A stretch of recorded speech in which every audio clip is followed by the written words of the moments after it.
আসসালামু আলাইকুম রহমতুল্লাহি ওয়া বারাকাতুহু। প্রিয় দর্শক, আশা করি সবাই ভালো আছেন। সরষে দিয়ে ভূত ছাড়ানো হয়।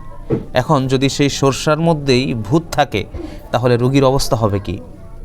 মানুষের গলায় কিছু ঠেকলে পানি খেয়ে সেটাকে দূর করা হয়, কিন্তু সেই পানি যদি গলার মধ্যে আটকে যায় তাহলে মানুষের অবস্থা হবে কি? ঘটনাটা হয়েছে কাশিমপুর কারাগারে। কারাগারের প্রধান কারারক্ষী 300 ইয়াবা সহ আটক হয়েছেন। তাদেরকে কারারক্ষী নির্ধারণ করা হয়েছে যেন কেউ এখান থেকে 2 নম্বরে না করতে পারে, কেউ যাতে এখান থেকে কিছু পাচার না করতে পারে, ভিতরে যারা আছে তারা যাতে সুরক্ষিত থাকে। এখন যাদেরকে আসামিদের সুরক্ষার জন্য রাখা হয়েছে তারাই যদি আসামিদের সুরক্ষার মধ্যে ঘাটতি আনে তাহলে আপনি কাদেরকে দিয়ে শুধরাবেন? কাশিমপুর কারাগারের প্রধান কারারক্ষী দেখতে আপনারা দেখছেন একেবারে ফিরিস্তার মতো দেখা যাচ্ছে, কিন্তু এই লোক 300 ইয়াবা সহ অন্যান্য যে সকল কারারক্ষী আছে তাদের কাছে তাকে সার্চ করার পরে, তাকে তল্লাশি নেওয়ার পরে তাদের কাছে 300 ইয়াবা সহ তিনি ধরা খেয়েছেন। ধরা খাওয়ার পর যিনি জেলের কারারক্ষী ছিলেন এখন তিনি জেলের মধ্যে বন্দী হয়ে গেছেন। এরকম মানুষ শুধু সেই জেলখানার মধ্যে আছে এরকম না, সব সেক্টরে। আপনি একজনকে বিশ্বাস করে আপনার কোম্পানির ম্যানেজার বানিয়েছেন, কিছুদিন পর আপনার কোম্পানির সব টাকা নিয়ে সেই ম্যানেজার উধাও।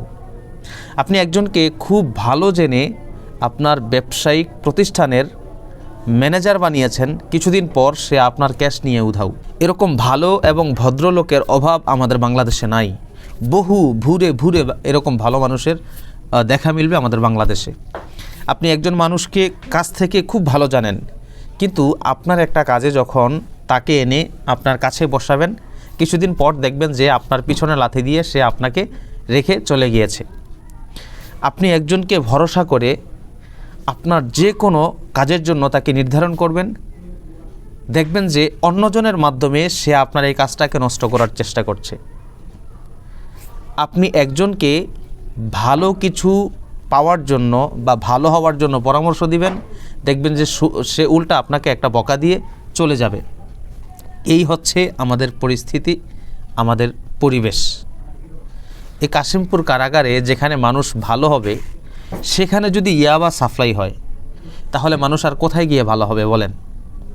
মানুষ তো কারাগারে যায় ভালো হওয়ার জন্য। যারা অপরাধী, তারা অপরাধ করেছে সেই অনুশোচনা বোধ যেন তাদের ভিতরে জাগ্রত হয়, সেই অনুশোচনা বোধ যেন তাদের ভিতরে চলে আসে এবং তারা যেন কারাগার থেকে বের হয়ে ভালো হয়ে জীবনযাপন করে।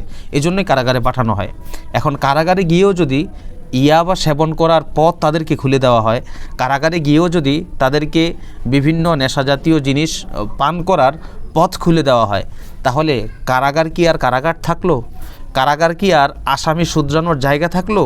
নাকি সেই বাহিরের মতো যে ক্রাইম মানুষ করে গিয়েছে সেই বাহিরের মতো সেখানেও ক্রাইম শুরু হয়ে যাবে?